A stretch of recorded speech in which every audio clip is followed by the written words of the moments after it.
Cuando su padre murió, Lucía Duarte pensó que el duelo sería su batalla más dura. Pero la verdadera tormenta llegó vestida de negro de diseñador, su madrastra, Camila Rojas Duarte. En el funeral, Camila se inclinó hacia su hermana y susurró con una sonrisa presumida: «Por fin, esos hijos ingratos no recibirán nada». Lucía se quedó helada. No debía haber escuchado eso. Lo que Camila no sabía era que su difunto esposo, don Rafael Duarte, había transferido en secreto todos sus bienes a sus 3 hijos años antes de enfermar, y que Lucía la había estado grabando desde el diagnóstico. Lucía, abogada corporativa de 34 años, siempre había admirado a su padre. Rafael era un magnate de la construcción que levantó un imperio multimillonario desde la nada. Después de que su madre, Isabel, muriera de cáncer de mama 8 años atrás, Rafael jamás volvió a ser el mismo.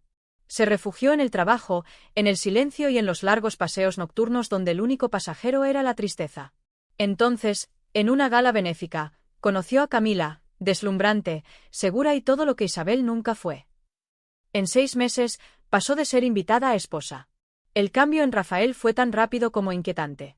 Camila empezó a manejar su agenda, su casa y hasta sus conversaciones. «Tu padre necesita paz», decía con una sonrisa azucarada cada vez que Lucía lo visitaba. «Demasiado trabajo lo estresa». Los hermanos de Lucía, Clara y Julián, también lo notaron. Clara, la contadora de la familia, fue apartada discretamente de todas las discusiones financieras. Julián, supervisor de obras, comenzó a recibir auditorías y preguntas innecesarias de Camila.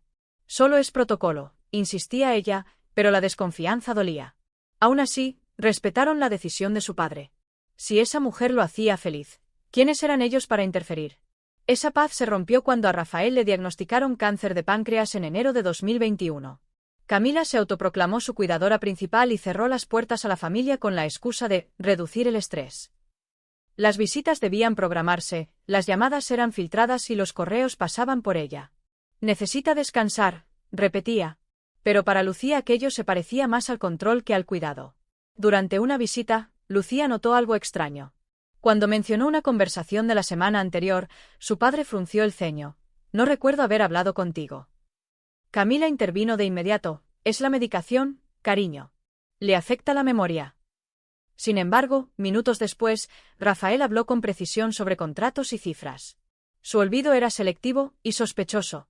Los instintos de Lucía, afilados por años en los tribunales, se activaron. Empezó a grabar cada conversación con su padre y su madrastra mediante una aplicación legal. Cada cita, cada llamada, cada susurro, documentado. Al principio todo parecía normal. Camila se mostraba atenta, los tratamientos eran coherentes y los médicos confirmaban progreso. Pero pronto aparecieron patrones inquietantes. Camila siempre fijaba las visitas cuando Rafael estaba más sedado. Interrumpía las preguntas, corregía las respuestas y se refería a las propiedades como «nuestro patrimonio». Una noche, durante la cena, soltó entre risas: «Cuando tu padre fallezca, tendré que decidir qué hacer con la empresa. Manejar millones es una carga para una mujer de mi edad». El tono de derecho en su voz heló la sangre de Lucía. Una tarde tranquila de junio de 2021, mientras Camila estaba en su club de lectura, Rafael llamó a Lucía a su despacho. Tenía la mirada más lúcida que en meses. «Lucía», susurró, «necesito decirte algo importante».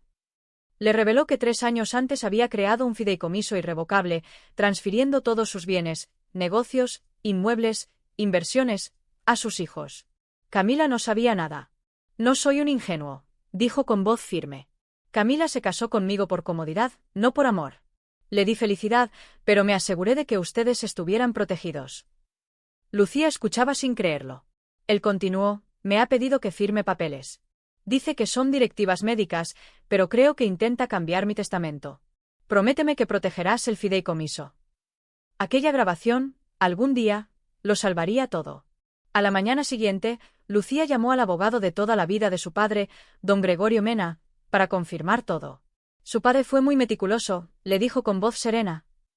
«El fideicomiso es sólido, legalmente intocable. Nadie podrá impugnarlo».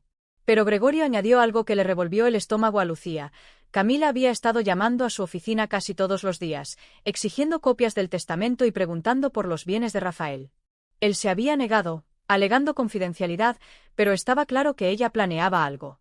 Lucía decidió ir más a fondo. Guardó cada mensaje, cada buzón de voz, cada comentario sospechoso. Incluso colocó un pequeño grabador en la sala cada vez que la visitaba. Lo que descubrió en esas semanas le aceleró el pulso. Cuando Rafael dormía, Camila llamaba a su hermana Celia y se quejaba. «Este cáncer no se acaba nunca», susurraba. «Solo quiero que todo termine para empezar mi vida de nuevo». Aquellas no eran palabras de una esposa amorosa, sino de una mujer esperando su día de pago. Otra noche, Lucía grabó a Camila hablando por teléfono con alguien llamado Tadeo. «Empieza a sospechar de los documentos», decía. «Tal vez debamos esperar hasta que esté más medicado». La voz al otro lado respondió en tono bajo, pero Lucía alcanzó a oír una frase. 3 millones valen el riesgo. Esa frase lo confirmó todo. Camila planeaba falsificar o manipular el testamento final de Rafael. Lucía compartió las grabaciones con sus hermanos. El rostro de Clara se puso pálido. «Está intentando robárselo todo», dijo. Julián apretó los puños. «Vamos a confrontarla». Pero Lucía lo detuvo. «No», respondió firme. «Lo haremos con inteligencia. Reunimos pruebas, guardamos silencio y, cuando llegue el momento, atacamos». Durante los meses siguientes, la salud de Rafael empeoró rápidamente. En público, Camila interpretaba a la esposa perfecta, siempre tomada de su mano, siempre llorando en las visitas médicas. Pero detrás de las puertas cerradas, las grabaciones de Lucía mostraban otra verdad. «Estoy harta de esto», decía Camila en un audio. «Cada día es igual. Pastillas, doctores, lástima. Merezco algo mejor». Lucía apenas podía escuchar sin temblar. En noviembre de 2021, Rafael Duarte murió tranquilamente mientras dormía. La casa se llenó de flores, de invitados y de susurros de compasión. Camila vestía su duelo como una joya, vestido negro de seda, gafas oscuras y lágrimas de cocodrilo. Aceptaba las condolencias con la mano temblorosa y una tristeza ensayada. «Era mi mundo entero», decía con voz quebrada. Pero Lucía veía el cálculo detrás de aquellas lágrimas. En la recepción del funeral, mientras ajustaba el proyector del vídeo conmemorativo de Rafael, Lucía volvió a oír a Camila susurrar con Celia. «Por fin», dijo Camila, con un tono afilado como el cristal. «Esos niños no verán ni un centavo. Me aseguré de eso». Celia rió suavemente. «¿Estás segura? ¿Y si impugnan el testamento?» Camila sonrió. Tadeo se encargó de todo. Firmas, testigos, todo en orden. Cuando se den cuenta, el dinero ya habrá desaparecido. El corazón de Lucía latía con fuerza. Acababa de grabar a Camila confesando fraude en el funeral de su padre. Era la pieza final. Guardó el archivo de audio y lo subió a la nube de inmediato. «Gracias, papá», susurró. «Te preparaste para este momento». El martes siguiente, la familia se reunió en la oficina de Gregorio Mena para la lectura del testamento. Camila llegó con un elegante traje gris, acompañada de su abogado. Nada menos que Tadeo Nails, un abogado especializado en herencias impugnadas. «La señora Duarte cree que puede haber irregularidades», anunció Tadeo con voz segura. «Estamos listos para impugnar cualquier documento que no refleje la verdadera voluntad del señor Duarte». Gregorio ajustó sus gafas con calma. «Muy bien», dijo. «Empecemos». Leyó el testamento breve y sencillo que dejaba los efectos personales y algunos bienes menores a Camila.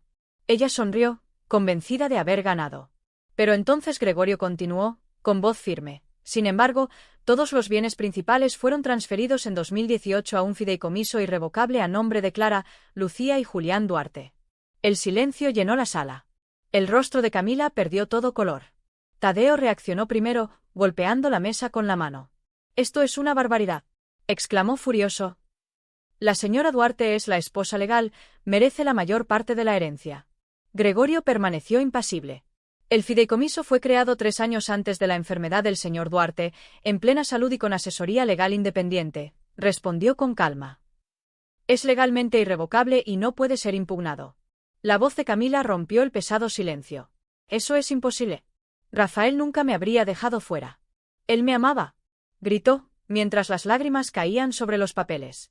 El tono de Gregorio se suavizó, aunque seguía firme. «No dudo que la quisiera, señora Duarte. Por eso le dejó la casa y una cuenta de ahorros con $52.000. Suficiente para vivir con comodidad». La amabilidad en sus palabras solo aumentó la humillación de Camila. Lucía se mantuvo en silencio, con las manos entrelazadas. Había esperado ese momento durante meses, pero ver a Camila derrumbarse no le produjo la satisfacción que imaginaba. Debajo de la rabia había compasión, compasión por una mujer que creyó que el amor podía comprarse. Pero la justicia no se trata de emociones, se trata de verdad. Y ese día, la verdad estaba ganando. Tadeo lanzó un último ataque. Impugnaremos este fideicomiso, declaró, por influencia indebida e incapacidad mental. Gregorio sonrió levemente. Antes de hacerlo, señor Niles, tal vez quiera escuchar esto. Lucía desbloqueó su teléfono y presionó play. Del pequeño altavoz surgió la voz inconfundible de Camila. Por fin, esos niños no recibirán nada. Me aseguré de que no vean ni un centavo de su dinero. Camila se paralizó. Su rostro pasó del blanco al rojo intenso mientras las palabras llenaban la oficina. Esa grabación fue tomada en el funeral de su esposo, dijo Lucía con voz suave. Y ya ha sido autenticada. Gregorio entrelazó las manos con calma. Esto, junto con la evidencia de coerción e intentos de falsificación, sería de gran interés para la Fiscalía del Estado. La mandíbula de Tadeo se tensó. Nos vamos, murmuró, recogiendo los papeles. Esto no ha terminado. Pero todos sabían que sí lo estaba. El mundo de Camila se derrumbaba. El fideicomiso era inquebrantable, la ley estaba en su contra, y sus propias palabras habían destruido su credibilidad. Por primera vez, Lucía vio miedo en los ojos de su madrastra, no miedo a perder, sino miedo a quedar expuesta. 3 días después, Camila se mudó silenciosamente de la mansión de Rafael. Sin abogados, sin despedidas. Solo silencio y un camión de mudanza. Se llevó su ropa, sus joyas y la foto de boda enmarcada de la que tanto presumía. Todo lo demás quedó atrás, incluso la vida que había intentado robar. Esa misma tarde, Lucía, Clara y Julián se reunieron en el jardín. El atardecer pintaba el cielo en tonos de naranja y oro. Por primera vez en años, la casa volvía a sentirse como un hogar.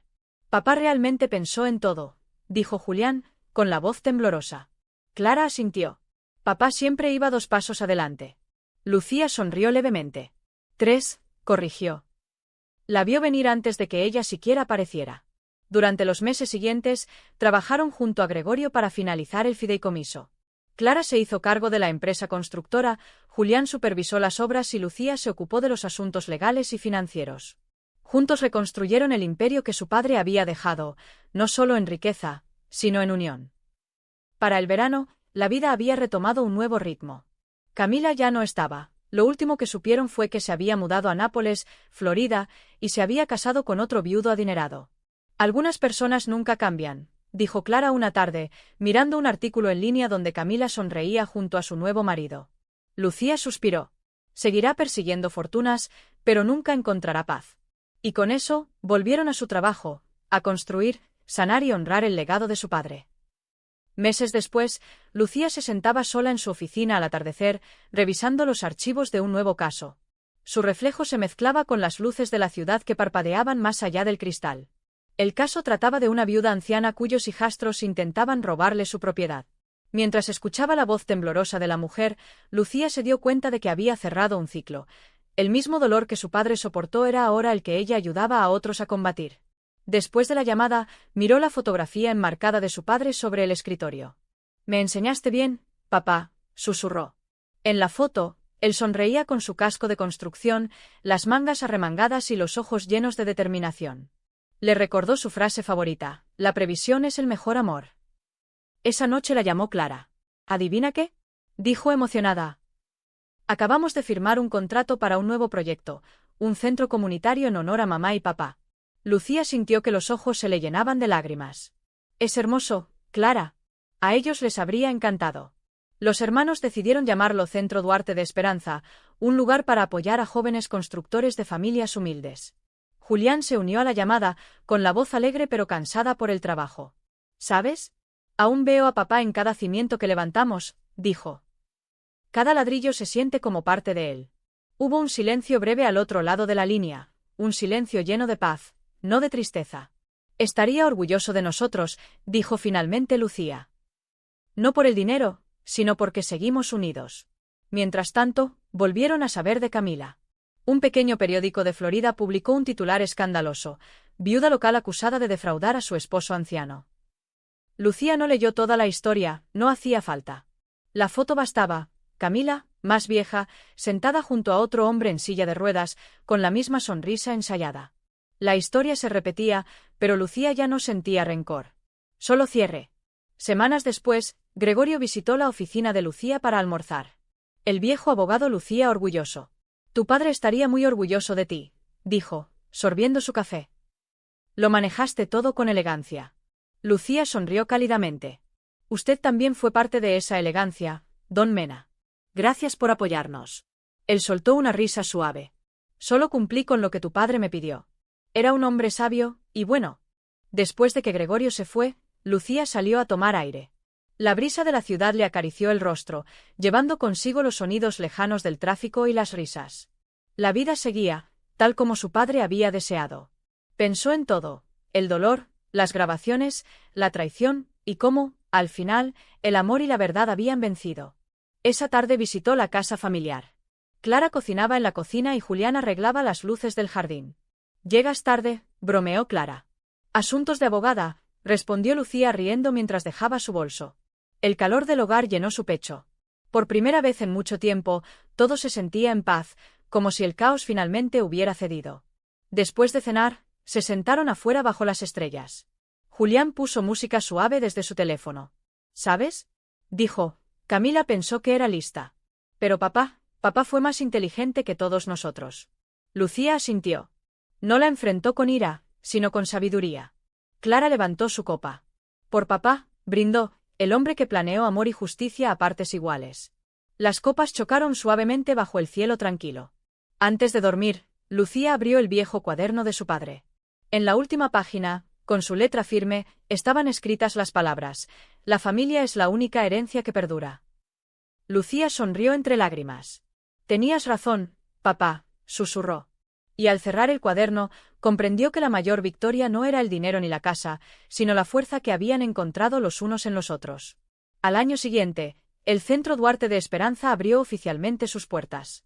El alcalde asistió a la ceremonia junto con familias de todo Phoenix. El edificio brillaba con mármol blanco y luz de sol, un símbolo vivo de renovación. Lucía se puso frente al podio, con el corazón lleno de orgullo y nostalgia. «Esto no es solo un edificio», dijo. «Es una promesa, que la bondad y la integridad siempre vencerán a la avaricia». El público aplaudió con calidez.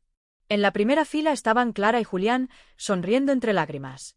Detrás de ellos, una pancarta ondeaba suavemente con el viento: «En memoria de Rafael e Isabel Duarte, constructores de esperanza». Era exactamente como sus padres debían ser recordados, no por su riqueza, sino por el amor que construyeron. Después de la ceremonia, Lucía caminó sola por los pasillos silenciosos. El aire olía a pintura fresca y madera nueva. Se detuvo frente a una placa de bronce cerca de la entrada que llevaba grabadas las palabras favoritas de su padre: «La familia es la única herencia que perdura». Tocó el metal con suavidad y susurró: «Tenías razón otra vez, papá». Esa noche, los hermanos celebraron en casa con amigos y compañeros de trabajo. La risa llenaba las habitaciones donde antes reinaba la tensión. Clara alzó su copa de vino. «Por nuestros padres», brindó. «Y por Lucía», la abogada que lo grabó todo. Todos rieron, incluso Lucía. «No se trata de venganza», respondió. «Se trata de recordar quiénes somos». Más tarde esa noche, mientras ordenaba, Lucía encontró un viejo mensaje de voz de su padre en su teléfono, uno que no había escuchado desde antes de su muerte. Su voz, cálida y firme, decía: «Pase lo que pase, mi hija, elige siempre la verdad antes que la comodidad. Eso es lo que te hace una Duarte». Lo reprodujo 2 veces, sonriendo entre lágrimas silenciosas. En los meses siguientes, el bufete de Lucía creció rápidamente. La gente acudía a ella con sus historias: hijos traicionados por madrastras, viudas engañadas por familiares codiciosos, niños excluidos de las herencias de sus padres. Cada caso le recordaba su propia batalla, y cada victoria era otra forma de honrar la previsión de su padre. Mientras tanto, Julián expandió la empresa familiar a nuevos territorios, enfocándose en proyectos sostenibles. «Papá siempre decía que los edificios deben respirar», comentó una tarde. «Y ahora lo estamos logrando». Clara, siempre perfeccionista, creó un programa de mentoría para mujeres jóvenes en la construcción. El legado Duarte ya no era solo un negocio, era un movimiento. Cada Navidad, se reunían en la casa familiar. Encendían velas junto a las fotos de sus padres y compartían historias de fortaleza y amor. «Si papá pudiera ver esto», decía Clara a menudo. Pero Lucía siempre sonreía. «Lo ve», respondía suavemente. «Está en cada ladrillo, en cada plano, en cada acto de honestidad que llevamos a cabo». 5 años después, una periodista del Phoenix Chronicle entrevistó a Lucía para un artículo titulado «Justicia con gracia», la abogada que convirtió la traición en legado. Cuando le preguntaron qué la motivaba, Lucía respondió simplemente: mi padre no solo nos dejó riqueza, nos dejó sabiduría. Y esa es la verdadera herencia. El artículo se volvió viral e inspiró a miles. Esa noche, mientras Lucía cerraba su oficina y observaba las luces de la ciudad, sintió una calma que no conocía desde hacía años. Susurró: descansa en paz, papá. Cumplimos tu promesa. En el reflejo del vidrio, casi creyó verlo, sonriendo, orgulloso y en paz. Luego apagó las luces, cerró la puerta y salió a la noche, no como la hija de un hombre caído, sino como la guardiana de su legado. 2 años después, los hermanos Duarte fueron invitados a hablar en una cumbre de liderazgo empresarial. Lucía dio una conferencia titulada Integridad antes que herencia. El público escuchó en silencio mientras compartía la historia de su familia, no como un relato de codicia, sino de sabiduría. El verdadero éxito, dijo, no está en lo que obtenemos de otros, sino en lo que protegemos para quienes vienen después de nosotros. Después de su discurso, una joven se le acercó entre bastidores. Mi madrastra está intentando quedarse con la empresa de mi padre, confesó, con lágrimas en los ojos. No sabía qué hacer hasta que la escuché hablar. Lucía le tomó las manos con suavidad. Entonces empieza a documentarlo todo, le aconsejó. La verdad puede tardar, pero siempre gana. Esa noche, mientras volaba de regreso a casa, Lucía miró por la ventanilla del avión. Las nubes brillaban como montañas plateadas bajo la luz de la luna. En algún lugar sobre ellas, imaginó a su padre observándola, no como un fantasma, sino como una presencia tejida en cada lección que había aprendido. ¿Ves, papá?, susurró. Tu historia sigue salvando a otros. En casa, la empresa seguía prosperando. Julián impulsó proyectos de arquitectura ecológica en toda Latinoamérica, y Clara amplió el fondo de becas para incluir a hijos de trabajadores de la construcción. La Fundación Duarte se convirtió en un símbolo de integridad, una organización que transformó la traición en esperanza. Años después, en una entrevista, le preguntaron a Lucía si alguna vez perdonó a Camila. Ella guardó silencio unos segundos antes de responder. Perdonar no es fingir que nada pasó, dijo despacio. Es negarse a permitir que la amargura defina tu vida. No la odio. Solo espero que encuentre paz, la que el dinero no puede comprar. Para entonces, Lucía se había convertido en una de las abogadas de herencias más respetadas de Arizona. Su firma atendía casos en todo el país, protegiendo a familias de abusos y fraudes. Pero, sin importar su éxito, siempre mantenía el viejo casco de construcción de su padre en la oficina, un recordatorio silencioso de dónde empezó todo. Una tarde, después de ganar un importante caso de herencia, regresó al Centro Duarte de Esperanza. El sol se ocultaba detrás del edificio, tiñéndolo de dorado. Los niños reían en el parque construido en memoria de sus padres. Al verlos, Lucía sintió algo que no había sentido en mucho tiempo: paz pura. Se sentó en una banca y observó el atardecer, mientras el cielo pasaba del dorado al carmesí. En ese silencio recordó las palabras de su padre: planea con sabiduría, ama con valentía y protege lo que importa. No eran simples consejos, eran un mapa para vivir con propósito. Cuando se encendieron las farolas, Clara y Julián llegaron con café y risas. Siempre llegas antes que nosotros, bromeó Clara. Lucía sonrió. Alguien tiene que cuidar el legado, respondió. Se sentaron juntos, bebiendo en silencio mientras las estrellas aparecían. Nadie habló, no hacía falta. La paz lo decía todo. Años después, la gente seguía contando la historia de la familia Duarte, la de un padre que planeó con visión, una hija que luchó con la verdad y unos hermanos que transformaron el dolor en legado. Y aunque el tiempo siguió su curso, una verdad permaneció eterna: el amor verdadero protege. Para Lucía Duarte, esa fue su herencia, y la más valiosa de todas. No olvides darle me gusta, dejar tu comentario y suscribirte al canal.